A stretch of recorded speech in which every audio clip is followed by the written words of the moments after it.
قال الله تبارك وتعالى في شان حبيبه إن الله وملائكته يصلون على النبي يا أيها الذين آمنوا صلوا عليه وسلموا تسليما.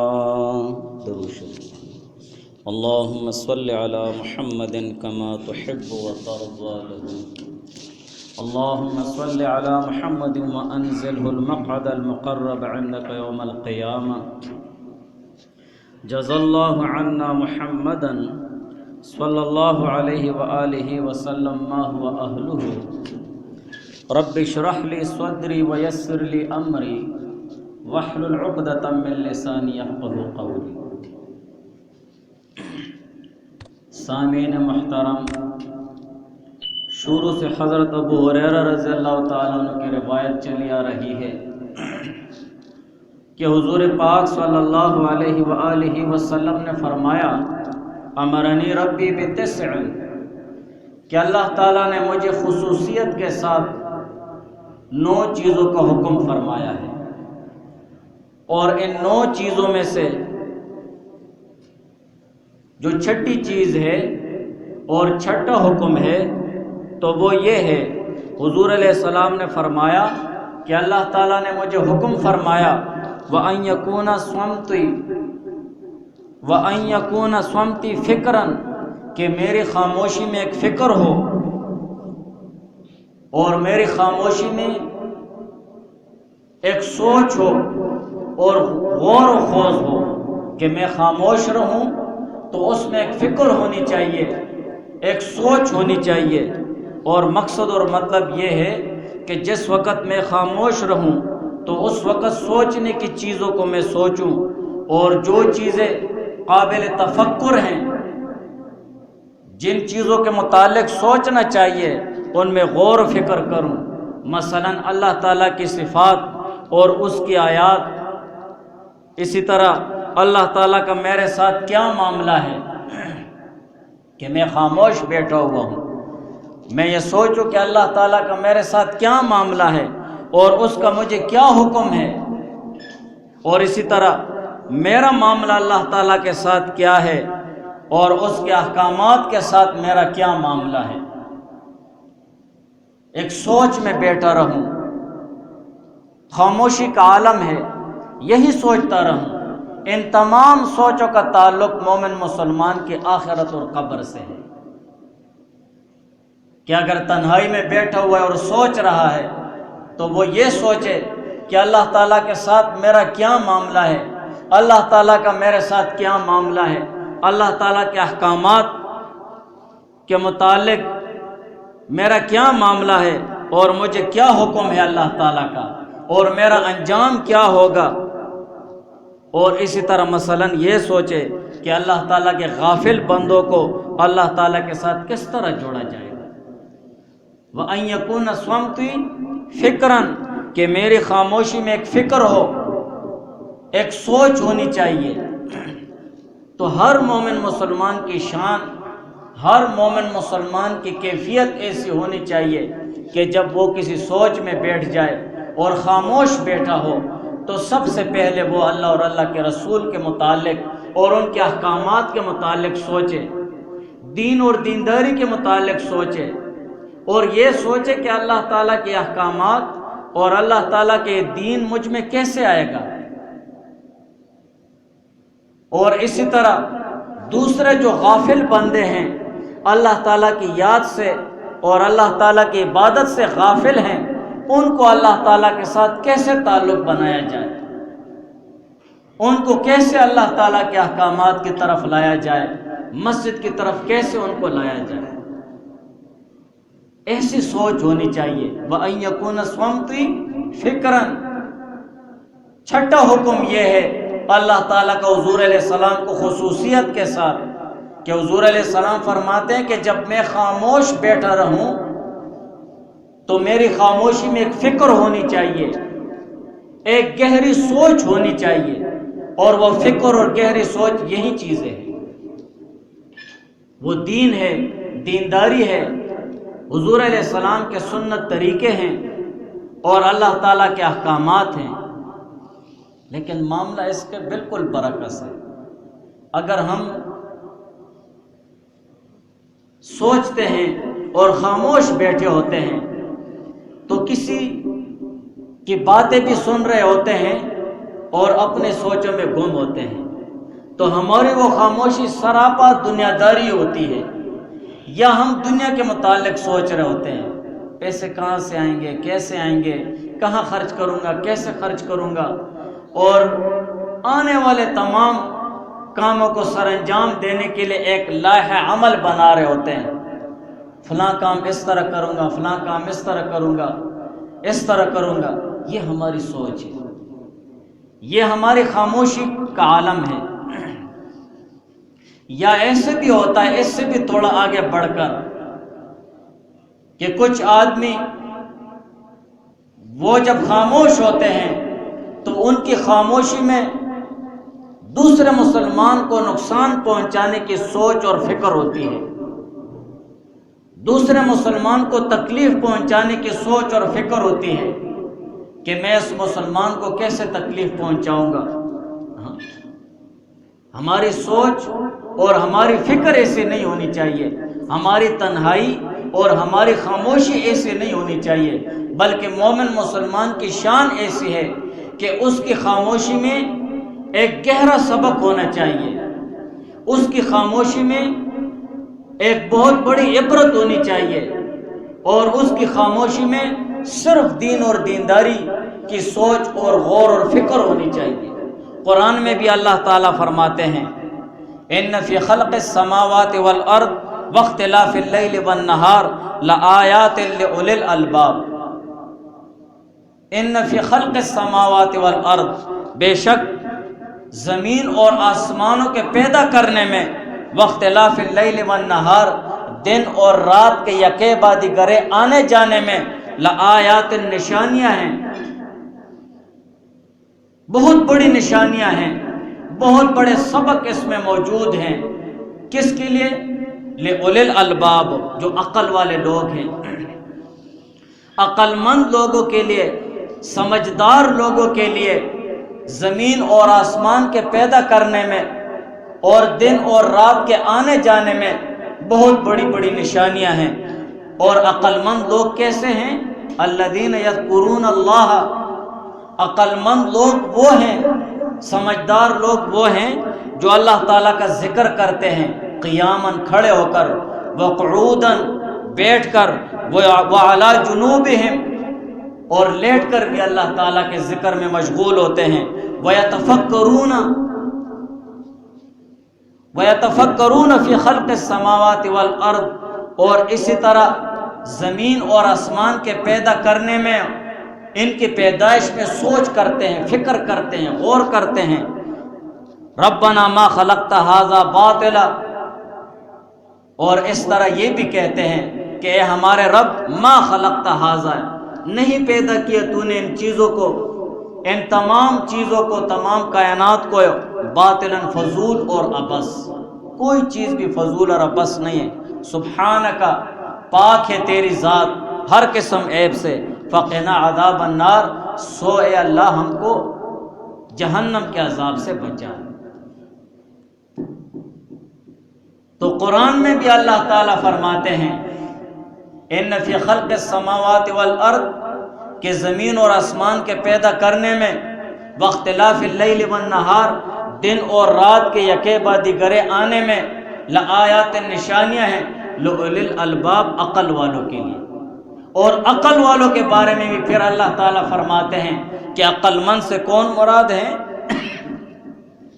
الذین یذکرون اللہ قیاما، جو اللہ تعالیٰ کا ذکر کرتے ہیں کھڑے ہو کر، وقعوداً، اور بیٹھ کر، وعلی جنوبہم، اور کروٹ پر لیٹ کر بھی اللہ تعالیٰ کا ذکر کرتے ہیں، وَيَتَفَكَّرُونَ فِي خَلْقِ السَّمَاوَاتِ وَالْأَرْضِ، اور زمین اور آسمانوں کے پیدا کرنے میں غور کرتے ہیں، سوچ اور فکر کرتے ہیں کہ کیسے کائنات اللہ تعالیٰ نے بنائی ہے، کیسے آسمان اللہ تعالیٰ نے پیدا کیا ہے بغیر ستونوں کے، زمین اللہ تعالیٰ نے پیدا کی ہے جو پانی پر ٹہرائی ہوئی ہے، نیچے کوئی پیلر وغیرہ کچھ بھی نہیں ہے.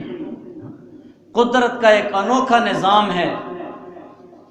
یہ ساری چیزوں کے متعلق جو نیک اور خدا پرست اور مومن مسلمان ہیں تو وہ اللہ تعالیٰ کے ان چیزوں کے پیدا کرنے میں وہ سوچتے ہیں، فکر کرتے ہیں. اور اس سوچ اور فکر کا نتیجہ کیا ہے؟ لازمی نتیجہ اس کا وہ معرفت الہی ہے. اللہ تعالیٰ کی معرفت حاصل ہوتی ہے کہ اس تمام کائنات کا نظام چلانے والی ذات ہے کوئی ایسی ذات جو سب سے بالاتر ذات ہے، اس تمام کائنات کو پیدا کرنے والی، اس خوبصورت آسمان اور اس آسمان پر ستارے پیدا کرنے والی ذات ہے کوئی. سورج اور آسمان کو پیدا کرنے والی ذات ہے کوئی. وہ امام ابو حنیفہ رحمہ اللہ تعالی دہریہ ایک ایسے لوگ ہیں جو اللہ تعالیٰ کی ذات کے منکر ہیں. وہ اللہ تعالیٰ کی ذات کو نہیں مانتے ہیں. بس ان کی سوچ اور فکر یہ ہے کہ یہ زمانہ دہر، عربی کو زمانے کو وہ عربی میں دہر کہتے ہیں کہ یہ زمانہ انسان کو بوڑھا کرتا ہے، جوان کرتا ہے، بس ختم ہو جاتا ہے، آگے پیچھے کچھ بھی نہیں ہے. تو اسی طرح ایک دہریہ شخص تھا اور بادشاہ تھا. اس سے لگے کہ کوئی بڑا ہوگا جو بھی تھا، تو اس نے امام ابو حنیفہ رحمہ اللہ تعالیٰ کو بلایا. امام ابو حنیفہ رحمہ اللہ تعالیٰ نے فرمایا کہ میں فلاں دن فلاں وقت آؤں گا. مثال کے طور پر پیر کے دن عصر کو 4 بجے آؤں گا. اور اس بادشاہ کا جو محل تھا، جو جگہ تھی، تو وہ دریا کے اس پار تھی. امام ابو حنیفہ رحمہ اللہ تعالیٰ دربار میں گئے تو وہ شخص بھڑک اٹھا کہ آپ کیسے امام ہیں، آپ نے وعدے کا خلاف کیا ہے اور آپ بے وقت آئے ہیں. تو امام ابو حنیفہ رحمہ اللہ تعالیٰ نے فرمایا کہ میری بھی تو بات سنو، میں بھی تو اپنی صفائی پیش کروں. کہا چلو صفائی پیش کرو. امام ابو حنیفہ رحمہ اللہ تعالیٰ نے فرمایا جب میں کنارے پر آیا تو کچھ بھی نہیں تھا، کشتی ایک بھی نہیں تھی، اور اسی پریشانی کے عالم میں کھڑا تھا کہ میں بادشاہ کے دربار میں کیسے پہنچوں گا. اور یہی سوچ رہا تھا کہ اچانک ایک درخت کٹ گیا، وہ درخت پھر تختے ہو گیا، وہ درخت پھر اس سے کشتی بن گئی ہے، پھر اس کشتی میں بیٹھ گیا اور آپ کے پاس آ گیا. تو وہ بادشاہ اور بھی بھڑک گیا کہ آپ اتنے بڑے امام ہیں اور آپ جھوٹ بول رہے ہیں، کیسے ایک درخت خود کٹ سکتا ہے، کیسے وہ درخت تختے ہو جائے گا، کشتی کیسے بنے گی. تو امام ابو حنیفہ رحمہ اللہ تعالیٰ نے فرمایا جب آپ ایک کشتی بغیر بنانے والے کے قائل نہیں ہیں تو اتنی بڑی کائنات اور اتنا بڑا نظام کیسے ایک بغیر بنانے والے کے چل سکتا ہے اور بن سکتا ہے.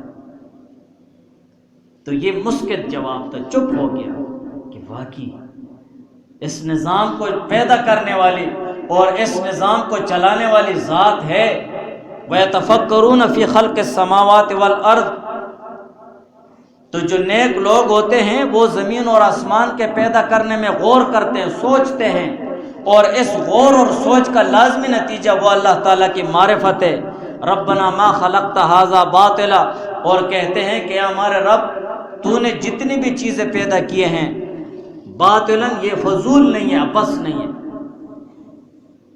سبحانک، پاک ہے تیری ذات. اس لیے کہ اللہ تعالیٰ کی ذات عبث اور فضول چیز پیدا کرنے سے پاک ہے. یہ تو عیب ہو گیا اللہ تعالیٰ کی ذات میں کہ فضول چیز پیدا ہو گئی، کبھی بھی نہیں ہو سکتا. وہ ایک شخص تھا، اس کے بدن پر پھوڑا نکلا اور وہ ایسے کہ پاخانے کے لیے بیٹھ گیا. پاخانہ کیا تو پاخانے میں کیڑے ہوتے ہیں چھوٹے چھوٹے. اس کے زبان سے یہ نکل گیا کہ یہ کیا فضول چیز اللہ تعالیٰ نے پیدا کی ہے، اس کی کیا ضرورت ہے، پاخانے میں ہل رہا ہے. وقت گزرتا رہا، اس کے بدن پر ایک پھوڑا نکل آیا اور وہ پھوڑا ٹھیک نہیں ہو رہا تھا. بہت علاج کیے، پھر اتفاقاً ایک بہت زیادہ وہ ضعیف العمر حکیم کے پاس گیا، بڑے تجربے والا تھا. اس نے جب تھوڑا دیکھا تو اس نے کہا کہ اس کا ایک ہی علاج ہے۔ اس نے کہا کیا علاج ہے؟ علاج یہ ہے کہ پاخانے کے کیڑے وہ جمع کرو گے، جب وہ مر جائیں گے ان کو جلاؤ گے، اس کی راکھ اس پر لگاؤ گے تو ٹھیک ہو جاؤ گے۔ پھر اس نے پاخانے کے کیڑے جمع کیے، جب وہ اس کو پاخانے سے آلریڈی اسے نکالو گے تو مر جائے گا، پھر ان کو جلایا اور اس پر لگایا تو ٹھیک ہو گیا۔ تو کوئی چیز بھی اس کائنات میں فضول نہیں ہے۔ ربنا ما خلقت ھذا باطلا، یہ غور اور فکر کرنے والے لوگ کہتے ہیں، نیک لوگ، کہ اللہ جتنی چیزیں تو نے پیدا کی ہیں باطلا، یہ فضول اور عبث نہیں ہے۔ سبحانک، پاک ہے تیری ذات، ہر قسم عیب سے تیری ذات پاک ہے۔ ہم تیری تسبیح کرتے ہیں، سبحان اللہ، یا اللہ تیری ذات پاک ہے۔ فقنا عذاب النار، سو ہمیں جہنم کے آگ سے بچا۔ زمین اور آسمان کے پیدا کرنے میں، زمین اور آسمان کے سوچنے میں اور غور کرنے میں ایک انسان کو اس کا لازمی نتیجہ وہ اللہ تعالیٰ کی ذات پر ایمان لانا ہے، اور ایمان لانے والے جو غور اور فکر کرتے ہیں تو ان کے ایمان میں ترقی ہوتی ہے۔ پھر بھی انسان عاجز ہے، کمزور ہے، کہیں کمزوری پڑ جاتی ہے، ایمان کی نورانیت کم ہو جاتی ہے۔ فقنا عذاب النار، تو سو ہم کو جہنم کی آگ سے بچا۔ اس آیت کا شان نزول کے متعلق مفسرین فرماتے ہیں، عطا بن ابی رباح رضی اللہ تعالیٰ عنہ حضرت عائشہ رضی اللہ تعالیٰ عنہ کے پاس تشریف لے گئے اور فرمایا کہ حضور پاک صلی اللہ علیہ وسلم کے حالات میں سے جو سب سے زیادہ عجیب اور انوکھی چیز آپ نے دیکھی ہے تو وہ مجھے بیان فرماؤ۔ تو حضرت عائشہ رضی اللہ تعالیٰ عنہ نے فرمایا کہ حضور علیہ السلام کی شان کے کیا پوچھتے ہو؟ یعنی حضور علیہ السلام کی شان تو ایسی تھی کہ ہر ایک چیز، ہر ایک ادا نرالی اور انوکھی۔ پھر عائشہ رضی اللہ تعالیٰ عنہ نے فرمایا کہ ہاں، ایک عجیب واقعہ آپ کو سناتی ہوں، ایک انوکھا واقعہ ہے، اور واقعہ یہ ہے کہ حضور پاک صلی اللہ علیہ وسلم ایک رات میرے پاس تشریف لائے اور لحاف میں میرے ساتھ داخل ہو گئے۔ پھر فرمایا کہ اجازت دو کہ میں اپنے پروردگار کی عبادت کروں۔ بستر سے اٹھے، وضو فرمایا، پھر نماز کے لیے کھڑے ہو گئے، اور قیام میں اس قدر روئے کہ حضور علیہ السلام کے آنسو مبارک سینے مبارک پر بہنے لگے، اتنا حضور علیہ السلام روئے۔ پھر رکوع فرمایا، اور رکوع میں بھی حضور علیہ السلام روئے۔ پھر سجدہ کیا، اور سجدے میں بھی اسی قدر حضور علیہ السلام روئے۔ سر اٹھایا اور مسلسل روتے رہے یہاں تک کہ صبح ہو گئی ہے۔ حضرت بلال رضی اللہ تعالیٰ عنہ آئے اور حضور علیہ السلام کو نماز کی اطلاع دی۔ حضرت عائشہ رضی اللہ تعالیٰ عنہ فرماتی ہیں کہ میں نے عرض کیا کہ یا رسول اللہ، آپ اس قدر کیوں گریہ وزاری کر رہے ہیں؟ آپ اس قدر کیوں روتے ہیں؟ اللہ تعالیٰ نے تو آپ کے اگلے اور پچھلے تمام گناہ معاف فرما دیے ہیں، تو پھر آپ کیوں اتنا رو رہے ہیں؟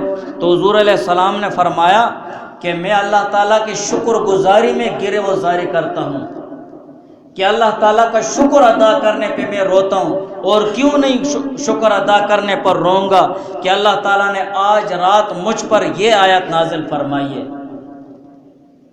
وہ آیت یہ ہے، ان فی خلق السماوات والارض الی آخر الآیہ، ربنا ما خلقت ھذا باطلا سبحانک فقنا عذاب النار۔ اور پھر حضور علیہ السلام نے فرمایا، بڑی تباہی ہے اس شخص کے لیے، بڑی تباہی اور خرابی ہے اس شخص کے لیے جس نے ان آیتوں کو پڑھا اور ان میں غور نہیں کیا۔ ان آیتوں کو پڑھا اور ان میں غور نہیں کیا، فکر نہیں کی کہ اللہ تعالیٰ نے اتنی بڑی کائنات پیدا کی ہے۔ اللہ تعالیٰ ایک ایسی ذات ہے جو اس نظام کو چلانے والی ذات ہے، غور اور فکر نہیں کیا تو اس شخص کے لیے تباہی ہے۔ ہمیں غور اور فکر کرنا چاہیے کہ اللہ تعالیٰ نے کیسے آسمان پیدا کیا، یہ زمین پیدا کی ہے، اس سے معرفت اللہ تعالیٰ کی حاصل ہوتی ہے، اللہ تعالیٰ کی پہچان حاصل ہوتی ہے، اللہ تعالیٰ کی عظمت دل میں بیٹھ دی ہے۔ آگے انشاءاللہ اس پہ وہ تفصیل کروں گا۔ اس آیت میں اللہ تعالیٰ نے عقل والوں کا تذکرہ فرمایا ہے کہ لآیات لأولی الالباب، کہ ان چیزوں میں غور اور فکر کرنے سے عقل والوں کے لیے کیا ہے؟ نشانیاں ہیں۔ تو عقل والوں سے کون مراد ہے؟ اس پوری دنیا میں کوئی بھی ایسا نہیں ہے جو خود کو بے وقوف کہے اور کم عقل کہے۔ ہر ایک بے وقوف بھی خود کو سمجھدار کہتا ہے، خود کو عقل مند کہتا ہے۔ بہت بڑے بڑے سائنسدان اور فلاسفر ہوتے ہیں، ان کے نظریے کے مطابق عقل مند کسے کہتے ہیں؟ دنیا داری کے حوالے سے اس دنیا میں ہم عقل مند اس کو کہتے ہیں جس کا ذہن بہت تیز ہو، بہت زیادہ پیسے کمائے، ایک کمپنی کو وجود دے رہا ہے، فیکٹری کو وجود دے رہا ہے، ایک ایسی مشینری بنا رہا ہے۔ آپ دیکھتے ہیں سائنسدان چاند پر چڑھ گئے ہیں، فلاں بہت عقل مند ہے، فلاں بہت عقل مند ہے، اس نے یہ ایجاد کر دیا، یہ ایجاد کر دیا ہے۔ لیکن مومن مسلمان کے لیے عقل مندی کا معیار وہ ہے جو اللہ اور اس کا رسول بتائے گا، ہم اسے عقل مند کہیں گے۔ یہ ہماری عقل تک محدود ہے کہ ہم کسے عقل مند کہتے ہیں، یہ ہماری عقل ہے۔ اس سے بھی ایک قدم آگے بڑھ کر اللہ اور اللہ کا رسول کسے عقل مند کہتے ہیں، ہمیں وہ لینا ہے کہ یہ عقل مند ہے۔ تو اللہ تعالیٰ عقل مندوں کے متعلق فرماتے ہیں الذین یذکرون اللہ قیاما وقعودا وعلی جنوبہم، اور حدیث میں بھی حضور علیہ السلام نے فرمایا، حضرت ابو ہریرہ رضی اللہ تعالیٰ عنہ سے روایت ہے، قال قال رسول اللہ صلی اللہ علیہ وآلہ وسلم، کہ حضور علیہ السلام نے فرمایا ینادی مناد یوم القیامہ این اولو الالباب، کہ قیامت کے دن ایک ندا کرنے والا آواز کرے گا، کہاں ہے عقل مند لوگ؟ حشر کے میدان میں آواز ہوگی، کہاں ہے عقل مند لوگ؟ عقل والے لوگ، سمجھدار لوگ کہاں ہیں؟ تو سائنسدان اور فلاسفر نہیں اٹھیں گے، اور نام جیسے دنیا دار اٹھیں گے کہ جی ہم عقل مند ہیں، میں نے بہت پیسے کمائے، میں نے یہ کیا ہے، میں نے یہ کیا ہے۔ یہ لوگ نہیں اٹھیں گے۔ این اولو الالباب، کہ کہاں ہے عقل مند لوگ؟ قالو، تو کہا جائے گا ای اولو الالباب، عقل مند لوگوں سے کون مراد ہے؟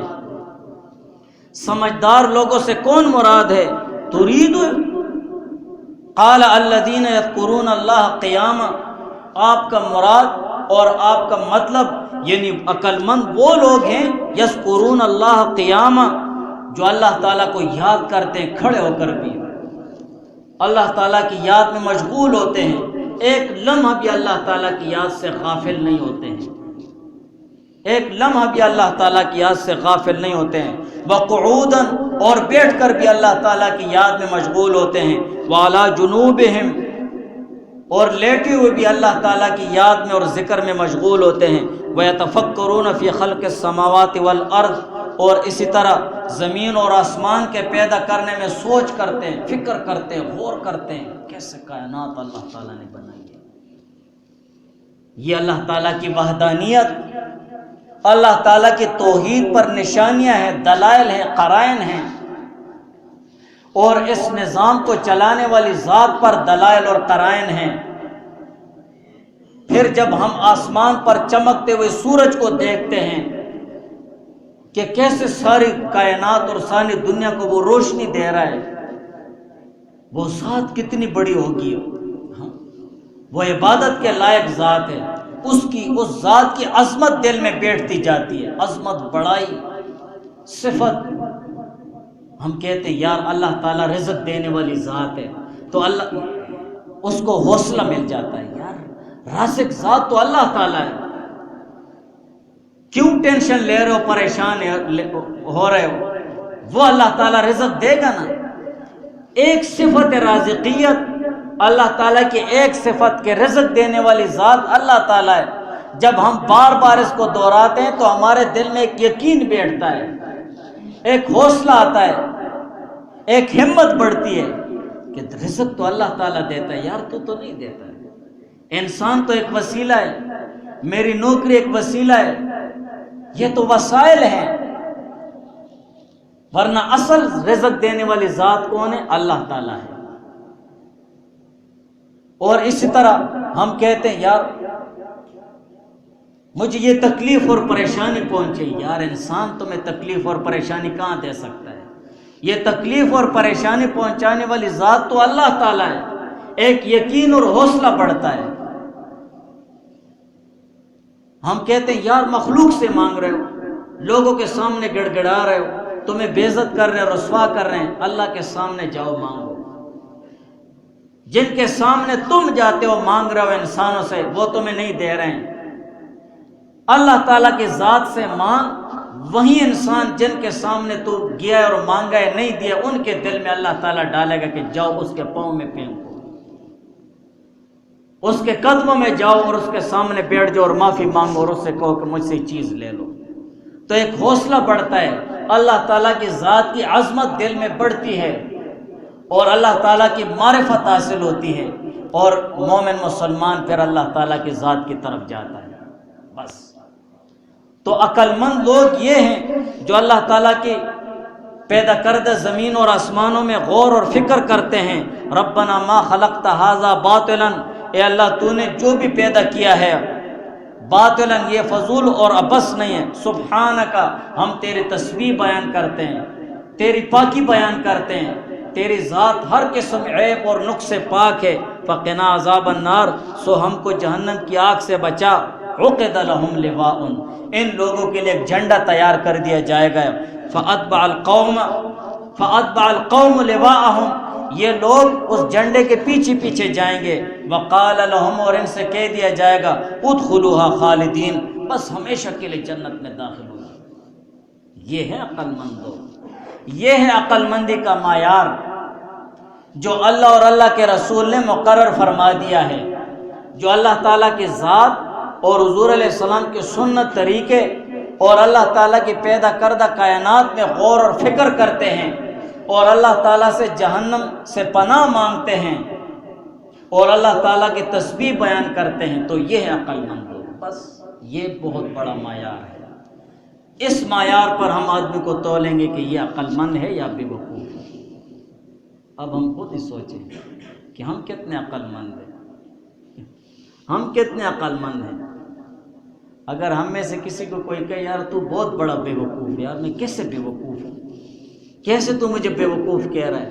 ورنہ بے وقوف کوئی ایسی گالی بھی نہیں ہے جس پر لڑا جائے،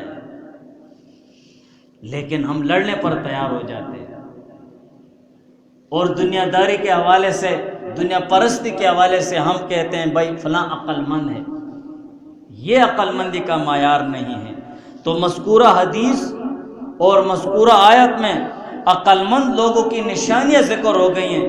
پہلی نشانی اللہ تعالیٰ نے یہ ذکر فرمائی ہے کہ وہ اللہ تعالیٰ پر ایمان لانا ہے، اللہ تعالیٰ کی توحید، حضور علیہ السلام کی رسالت، اللہ تعالیٰ کی ذات پر ایمان ہونا چاہیے۔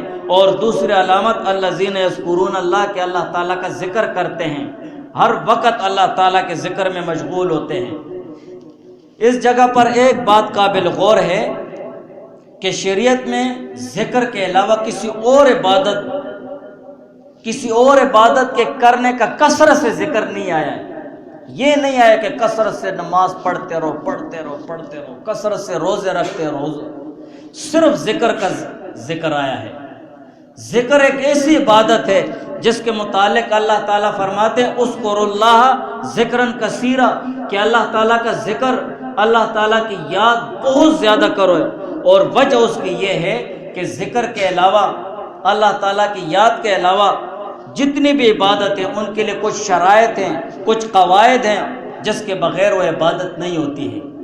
نماز ہے بغیر وضو کے نہیں ہوتی ہے، غسل کی ضرورت ہو تو غسل کرو گے، ہاں کپڑے پاک ہونے چاہیے، بدن پاک ہو، جگہ پاک ہو، وقت ہونا چاہیے، یہ نماز کے شرائط ہیں۔ روزہ رمضان ہونا چاہیے، پاک ہونا چاہیے، حیض اور نفاس سے عورت پاک ہوئے، تو اس کے لیے بھی شرائط ہیں۔ حج ہیں اس کے لیے بھی شرائط ہیں، زکوٰۃ ہیں اس کے لیے بھی شرائط اور قواعد ہیں۔ لیکن ذکر ایک ایسی عبادت ہے اس کے لیے کوئی شرط نہیں ہے، کوئی قواعد نہیں ہے، کوئی شرط نہیں ہے۔ مومن مسلمان اٹھتے بیٹھتے لیٹتے بے وضو، وضو ہونے کی حالت، ناپاکی کی حالت، تمام حالتوں میں اللہ تعالیٰ کا ذکر کر سکتا ہے۔ یہ ایک ایسی عبادت ہے ہر وقت ہر حالت میں مومن مسلمان وہ ذکر کر سکتا ہے۔ یہی وجہ ہے کہ ذکر کے کثرت سے وہ اللہ تعالیٰ کا ذکر کرنے کا ذکر آیا ہے۔ اذکروا اللہ ذکرا کثیرا، کہ اللہ تعالیٰ کو کثرت کے ساتھ یاد کرو، کثرت کے ساتھ اللہ تعالیٰ کا ذکر کرو۔ اور اسی آیت میں اسی طرف اشارہ کرنے کی حکمت ہے کہ وہ اللہ تعالیٰ کا ذکر کرتے ہیں ہر وقت۔ اور تیسری علامت عقل والوں کی وہ تفکر ہے، غور اور فکر ہے۔ انشاءاللہ اگلے جمعے اس پر ذکر کریں۔